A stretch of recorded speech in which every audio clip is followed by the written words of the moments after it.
केजरीवाल जो है ना इतना 11 साल में 6 आईफोन रखता था सर, अपने आप को बोलता था दिल्ली का मालिक हम हैं।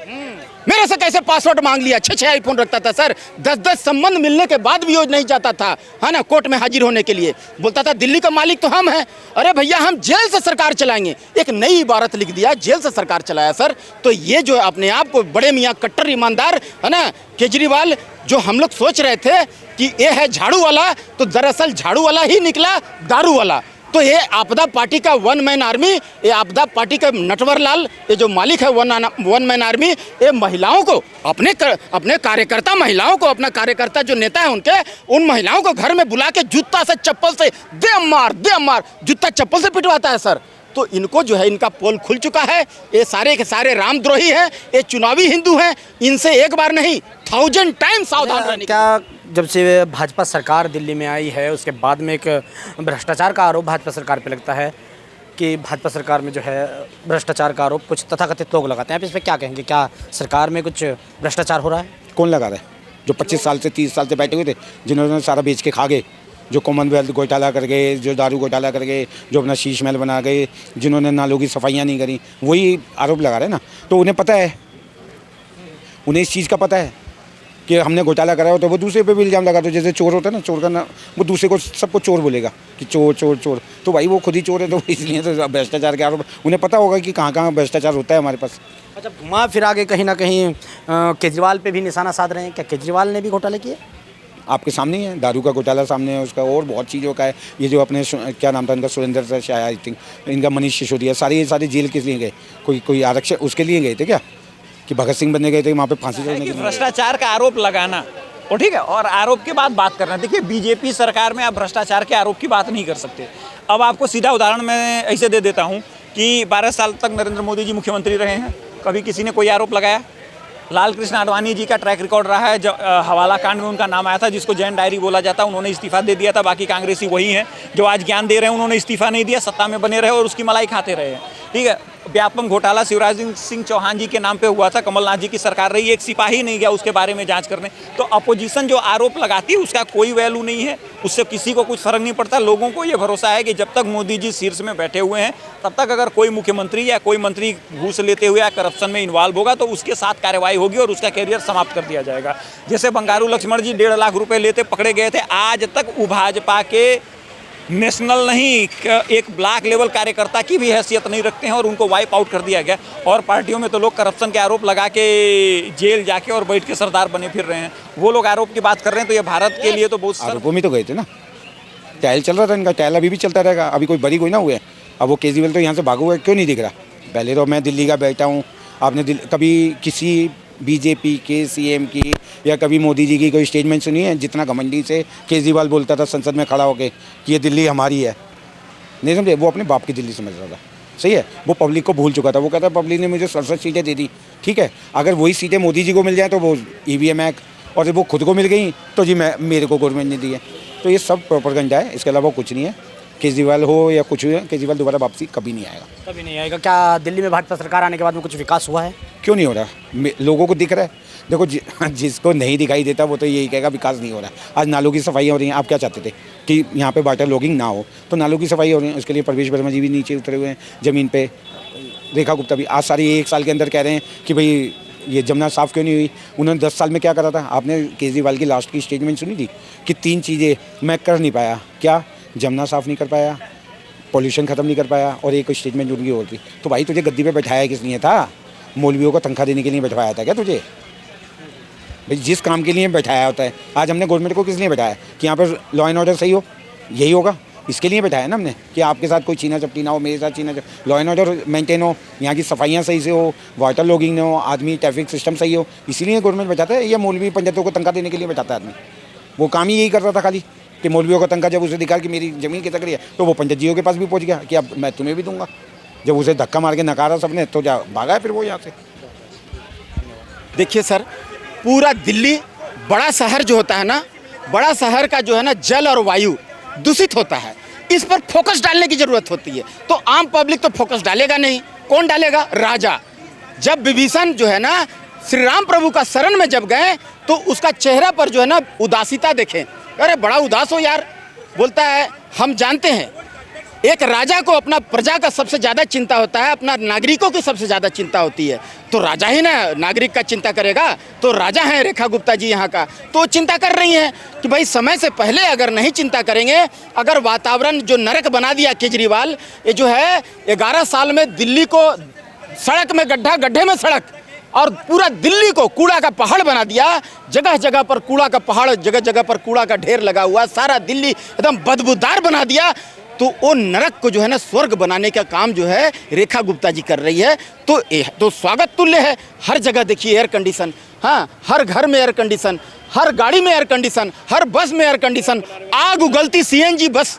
तो ये जो है ना पूरा दिल्ली का वातावरण को जो है ना लग रहा है कि एकदम एक जो है जो चूल्हा होता है ना, वो जो रोटी सेकते हैं, वो लगता है चूल्हा, तंदूरी रोटी का जो चूल्हा में कोई डाल दिया, ऐसा लग रहा है दिल्ली में रहने वाले। तो कुछ दिन बाद तड़प तड़प के लोग मरने लगेंगे, बेमौत मरने लगेंगे। इससे पहले हमारा राजा रेखा गुप्ता जी दिल्ली वासियों के लिए ऐसा सुनहरा सुनहरा जो है योजनाएं ला रही है, तो स्वागत है मेरे भाई। लेकिन समस्याएं तो उनमें भी आती है, कभी वो ख़राब हो जाती है, कभी उनकी बैटरी फट जाती है, कभी बैटरी ख़राब हो जाती है। उन समस्याओं का समाधान निकलेगा या ऐसे ही चलता रहेगा काम? चूक सबसे होती है। अमेरिका से भी चूक हुई थी, वहाँ भी जो है ना 9/11 जैसी घटना हो गई थी, और आतंकवादी घटना भी कई बार हुआ है। तो चूक हर जगह होता है, छोटा मोटा चूक होता है सर। आप मक्का खाते हैं, भुट्टा, तो 1-2 दाना गिरता ही है। भात खाते हैं ना, चावल, तो उसमें भी 1-2 दाना नीचे गिर जाता है। तो ऐसे टेक्निकली छोटा मोटा प्रॉब्लम होता है, तो उससे घबराने की ज़रूरत नहीं। आने वाला दिन में और एडवांस टेक्नोलॉजी का सारा सिस्टम आएगा, और जो है देश को, दिल्ली को मजबूत किया जाएगा, और हर जगह में जो है सिक्योर किया जाएगा दिल्ली को। इसमें घबराने की बात नहीं। क्या केजरीवाल के OD1 फॉर्मूले से बेहतर होगा ईवी योजना?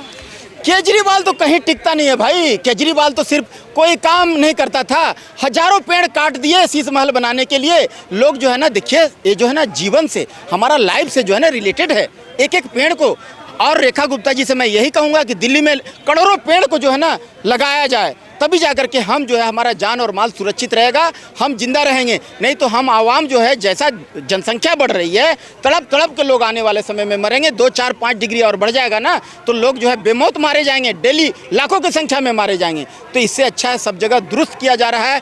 आप जो बोल रहे हैं, तो वो जो है केजरीवाल जो किया है, वो जो है हर जगह जो है वो गंदगी करने का काम, जो है नशेड़ियों का उत्पात, हर पार्क में, हर चौक चौराहे पर देखिएगा नशेड़ियों का। तो ये सब धीरे धीरे कम हो रहा है, धीरे धीरे खत्म हो रहा है। तो रेखा गुप्ता जी पर जो है हमें धैर्य धरने की आवश्यकता है। अच्छा, क्या कुछ लोग जो हैं रेखा गुप्ता सरकार पे, भाजपा की दिल्ली सरकार पर भ्रष्टाचार का आरोप लगाते हैं? देखिए, कहने वाला तो कुछ भी कह के निकल जाएगा, लेकिन हम तो काम देख रहे हैं। ये देखिए देवी बस, कितना सुंदर इलेक्ट्रिक बस, देवी बस निकाल दिए, हर जगह चमचमाती हुई इलेक्ट्रिक बस जा रही है। जमुना को मढ़ने का काम कर दिए।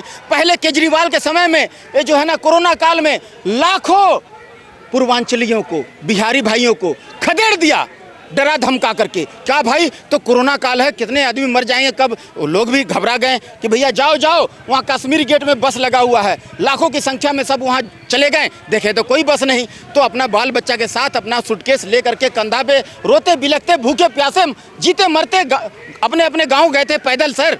तो एक खदेड़ने का काम किया था। छठ व्रतियों पर जो है ना प्रतिबंध लगाने का काम, उस पर FIR करने का काम एक केजरीवाल किया है। समझ गए सर। तो केजरीवाल का एक एक चिट्ठा खुल गया है। ये सारे के सारे ये रामद्रोही है। इनका नानी मना करती है कि राम मंदिर मत जाओ, और ये केजरीवाल जो है ना हर जगह नाला का पानी सप्लाई किया। नाला का पानी हर घर में जा करके, सीवर नीचे पाइप फटा हुआ है किसी किसी का, उसमें नाली का पानी जो मिक्स होकर के रसोई में चला जाता था, वो पानी पी करके लाखों लोग यहाँ टाइफाइड से, जॉन्डिस से मर रहे हैं सर। तो और नकली दवाई, ये जो है ना मोहल्ला क्लिनिक में नकली दवाई बंटवा करके बेमौत मरने का काम लोगों को किया है। एक पर एक दारू फ्री दे करके यहाँ का लोगों को, यहाँ का नागरिकों को मतलब बेमौत मरने का, बेवड़ा बनाने का काम किया है। 1000 रुपया का वहाँ ये इनाम, हर महिला को 1000 रुपया हर महीना देंगे, ऐसे बोल करके वहाँ से भागा है, झूठ बोल करके पंजाब से।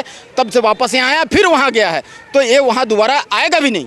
क्या केजरीवाल का मोहल्ला क्लिनिक से बेहतर आरोग्य मंदिर है? आप जाइए एक बार आरोग्य मंदिर, आपको समझ में आ जाएगा सर। हम बोल देंगे, बड़ाई कर देंगे, आपको नहीं समझ में आएगा। पहले कुत्ता वहाँ बैठा रहता था, कुत्ता बाथरूम करता था मोहल्ला क्लिनिक में, वहाँ एक डॉक्टर नज़र नहीं आता था, टूटा फूटा छत टपकता था। आज देखिए जा करके आरोग्य मंदिर को, तब समझ में आ जाएगा। आपको वहाँ इलाज करा के देखिए, आपको एकदम गारंटी देता हूँ कि आपको जो हर चीज़ से आपको संतुष्टि मिलेगा। एक केजरीवाल जो है ना, इतना 11 साल में 6 आईफोन रखता था सर, अपने आप को बोलता था दिल्ली का मालिक हम हैं। मेरे से कैसे पासवर्ड मांग लिया, 6 आईफोन रखता था सर, 10 संबंध मिलने के बाद भी वो नहीं जाता था, है ना, कोर्ट में हाजिर होने के लिए। बोलता था दिल्ली का मालिक तो हम हैं। अरे भैया, हम जेल से सरकार चलाएंगे, एक नई इबारत लिख दिया, जेल से सरकार चलाया सर। तो ये जो अपने आप को बड़े मियाँ कट्टर ईमानदार, है ना, केजरीवाल, जो हम लोग सोच रहे थे कि ये है झाड़ू वाला, तो दरअसल झाड़ू वाला ही निकला दारू वाला। तो ये आपदा पार्टी का वन मैन आर्मी, ये आपदा पार्टी का नटवर लाल, ये जो मालिक है वन मैन आर्मी, ये महिलाओं को अपने कार्यकर्ता महिलाओं को, अपना कार्यकर्ता जो नेता है उनके, उन महिलाओं को घर में बुला के जूता से चप्पल से दे मार जूता चप्पल से पिटवाता है सर। तो इनको जो है, इनका पोल खुल चुका है। ये सारे के सारे रामद्रोही हैं, ये चुनावी हिंदू हैं। इनसे एक बार नहीं 1000 टाइम सावधान रहने की जरूरत। बड़ी बात जो है वो पोल्यूशन की है। तो अगर गाड़ियाँ ईवी पे जाएंगी तो मुझे लगता है कि सबसे बड़ा जो कंट्रोल होगा वो पोल्यूशन पे हो जाएगा, क्योंकि भारत में पोल्यूशन पे कंट्रोल हो नहीं सकता, क्योंकि वो जो फार्मूला है वो गलत है।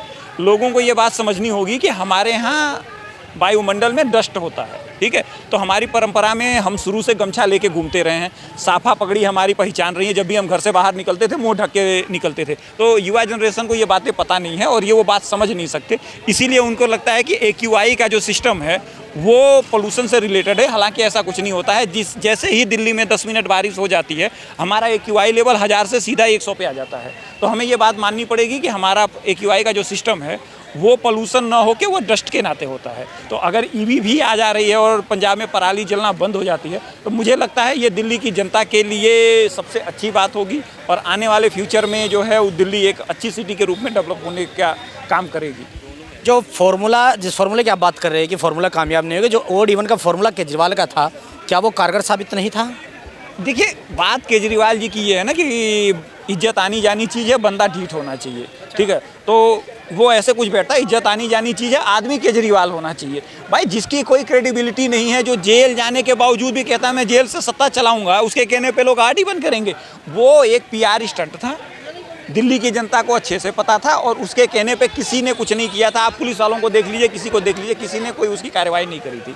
ऑड इवन करने से पहले जनता के साथ कनेक्ट करना होता था। तो अरविंद केजरीवाल जी ने वो PR स्टंट चलाया हुआ था। लोगों को फ़ोन करके बताते थे, ऐड आता था, तो लोग समझ रहे हैं कि भैया अरविंद केजरीवाल जी खुद कर रहे हैं। तो जनता को ये समझने में 10 साल लगा और जिसके नाते ये है कि आज वो केजरीवाल जी सत्ता से बाहर हैं। अच्छा, जो EV योजना सरकार लेके आ रही है, क्या उसका जो दुष्परिणाम अभी भी इलेक्ट्रिक व्हीकल के देखने को मिलते हैं कि बंद हो जाते हैं, आग लग जाती है, और भी बहुत सी समस्याएं ऐसी है जो उनका सामना करना पड़ेगा, वो उसे कैसे देखते हैं आप? दिल्ली में 24/7 लाखों ई-रिक्शा चल रहे हैं, कितने में आग लग गई? देखिए, एक्सीडेंट का कुछ नहीं किया जा सकता, ठीक है। एक्सीडेंट किसी भी गाड़ी में हो जाता है, तो एक्सीडेंट को साइड लाइन रखिए। और EV का अगर प्रयोग दिल्ली में हो रहा है तो वो दिल्ली की जनता के लिए बहुत बढ़िया है। कम से कम कोई सरकार ऐसा इनिशिएटिव तो ले आ रही है जिसके नाते अब क्या सब्सिडी देंगे, किस तरीके से लागू करेंगे, ये देखने वाली बात होगी। लेकिन अगर EV का प्रयोग दिल्ली में बढ़ रहा है तो वो दिल्ली की जनता के लिए सबसे बढ़िया है। क्या सरकार जो सब्सिडी दे रही है उसकी वजह से जनता EV की तरफ जाएगी? क्यों नहीं जाएगी? दिल्ली की जनता पेट्रोल और डीजल से ऑलरेडी परेशान है, गैस ऐसे ही नहीं मिल रहा है लोगों को। तो अगर EV आ जाता है तो दिल्ली में बिजली की समस्या तो है नहीं, पानी की समस्या काफ़ी हद तक दूर हो गई। अगर सीवर की समस्या दूर हो जाती है और EV लॉन्च हो जाता है तो मुझे लगता है दिल्ली जो है वो दुनिया के टॉप शहरों में शामिल हो जाएगी। और मुझे उम्मीद है कि रेखा गुप्ता जी इसको करने में कामयाब रहेंगी। रेखा गुप्ता जी इसको करने में कामयाब होगी, ये आपका कहना है। लेकिन कुछ तथाकथित लोग इसी सरकार पे भ्रष्टाचार का आरोप लगाते हैं। हालांकि द फ्रंट न्यूज़ इसकी पुष्टि नहीं करता है, लेकिन कुछ लोग इस पर भ्रष्टाचार का आरोप लगाते हैं। नहीं, देखिए, लेकिन वो भी तो यही कहते हैं कि हमारे ऊपर आरोप लगाया गया, हमें फंसाया गया है। भैया, तुम्हारे ऊपर आरोप लगाया गया, तुम जेल क्यों होके आए? तुम्हारे खिलाफ चार्जशीट क्यों दाखिल हो गई? तुमने बेल क्यों कराया? भैया, व्यापम घोटाले में किसी के ऊपर तो आरोप लगा देते। अब नरेंद्र मोदी जी 12 साल तक मुख्यमंत्री रहे हैं, सेंट्रल में कांग्रेस की सरकार रही, एक बार आरोप लगा दिए होते। शिवराज सिंह चौहान जी रहे हों, कल्याण सिंह जी रहे हों, योगी जी रहे हों, येदियुरप्पा जी रहे हों, बीजेपी के किसी मुख्यमंत्री का नाम बता दीजिए जिसके ऊपर ये आरोप लगाया गया हो कि वो करप्ट रहा है। और कांग्रेस के कौन से ऐसे लीडर नहीं है जिनके ऊपर आरोप नहीं है, FIR दर्ज नहीं है, मुझे बता दीजिए। केजरीवाल पे जो घोटाले थे, जो भ्रष्टाचार के आरोप लगते थे, वैसे भाजपा सरकार पे नहीं है। वो तो कहते हैं अंधेर के हाथ बटेर। ठीक है। तो वो तो अंधेर के हाथ बटेर लगी, वो तो कांग्रेस का किया धरा था, वो तो बीजेपी वाले फ्री में मलाई खा गए। भाई आरोप तो अजय माकन ने लगाया था लिकर पॉलिसी स्कैम का, उसका बीजेपी का कोई लेना देना नहीं। दिल्ली में पानी का संकट चल रहा था, जल बोर्ड का प्रॉब्लम चल रही थी, ये भी तो कांग्रेस ने प्रदर्शन किया था, इसमें से भी बीजेपी पीछे थी। लेकिन देखिए मोदी जी के आने से लोगों को ये भरोसा है कि अगर मोदी जी किसी को अपॉइंट करेंगे तो वो काम करने में कामयाब होगा और वो गलत नहीं करेगा, जिसके नाते दिल्ली की जनता ने अरविंद केजरीवाल को सत्ता से बाहर निकाला और रेखा गुप्ता जी को सरकार में बैठाया। तो आपके हिसाब से अरविंद केजरीवाल से बेहतर मुख्यमंत्री रेखा गुप्ता है? भैया उनका काम दिख रहा है, गलियों में सफाई दिख रही है। मेरा तीसरा साल शुरू होने को आया दिल्ली में, मैंने कभी नालों की सफाई नहीं देखी अपने जीवन में। मैं जिस गली में हूँ उसमें 8वीं बार देख रहा हूँ कि मेरे घर के आगे 8 किलो कूड़ा जमा हो गया नाले से गंदगी निकाल के। तो मैं ये बात मानने को तैयार हूँ कि दिल्ली में सीवर्स की सफाई हो रही है, लोगों के खिलाफ लोगों को पानी की समस्या नहीं फेस करनी पड़ी है, पानी गंदा नहीं आ रहा है। तो पिछले 1 साल में इतनी बड़ी उपलब्धि मुझे नहीं लगता किसी सरकार ने हासिल करी है। केजरीवाल का जो ओड इवन फॉर्मूला था, क्या उससे बेहतर ईवी फॉर्मूला साबित होगा जो योजना लेके आए सरकार? वो तो लागू हो गई, आत्मनिर्भर भी बनेंगे। और इवन खाली कितने दिन के लिए होता था, 15 दिन 20 दिन, जिस दिन पॉल्यूशन होता था। आपको स्थायी समाधान चाहिए या अस्थायी चाहिए? स्थायी समाधान के लिए थोड़ा सा टाइम तो लगेगा ना उसके अंदर। तो जो ये फार्मूला है अभी गवर्नमेंट इसे डिप्लॉयड करेगी, तब धीरे धीरे इसका इम्पैक्ट आएगा। आप कोई चीज़ भी बनाते हो तो उसमें टाइम लगता है ना। तो अब आज ही अगर आप इसका सारा फैसला कर लोगे कि 10 साल बाद क्या होगा जी, इसका 20 साल बाद क्या होगा, तो फिर तो सारी कोई भी आप घर की भी योजना नहीं बना सकते। आप घर की भी कोई प्लानिंग बनाने के लिए निकलते हो तो पहले प्लॉट देखने निकलते हो, फिर उसकी ज़मीन देखते हो, फिर लेते हो, फिर किसी ना किसी सबसे करते हो ना। ये कोई ना पहले ही प्लानिंग करते हो जी मेरी 5 मंजिल की कोठी तैयार हो जाए। तो सरकार जो सब्सिडी इस पे दे रही है उससे क्या लोग इसकी तरफ आकर्षित होंगे? क्या लोग इसमें इन्वेस्ट करेंगे या इसमें इंटरेस्ट लेंगे? देखो जब आपको कोई फैसिलिटी मिलती है, आपको पेट्रोल की गाड़ी अगर 1 लाख की मिल रही है और साथ में अगर आपको वाली व्हीकल 11.5 में मिल रही है, क्यों नहीं लोगे? उसका आपको बेनिफिट है, आपको पेट्रोल से छुट्टी मिल गई, इलेक्ट्रिक आपको सामने, मेरे ख्याल से वो 50 पैसे किलोमीटर के हिसाब से चलती है। और जो आपकी दूसरी गाड़ियाँ हैं वो 5 रुपये, स्कूटर भी इवन 4-5 रुपये से कम नहीं बैठता। तो फिर जो आपको जब वो फ़ायदा मिलेगा तो आप क्यों नहीं उसकी तरफ आकर्षित होगे? आपको कोई स्कीम अगर लॉन्च होती है कोई भी, तो आप भी तो आकर्षित होते हो ना। आज कोई भी सारा ऑनलाइन जो भी परचेज कर रहा है तो जहाँ उसे सस्ता मिलता है, जहाँ वो वहाँ पे जाता है ना उस वाले ऐप पे, तो क्यों नहीं जाएगा? अगर अच्छी चीज़ है, धीरे धीरे डिप्लॉयमेंट होगी उसकी।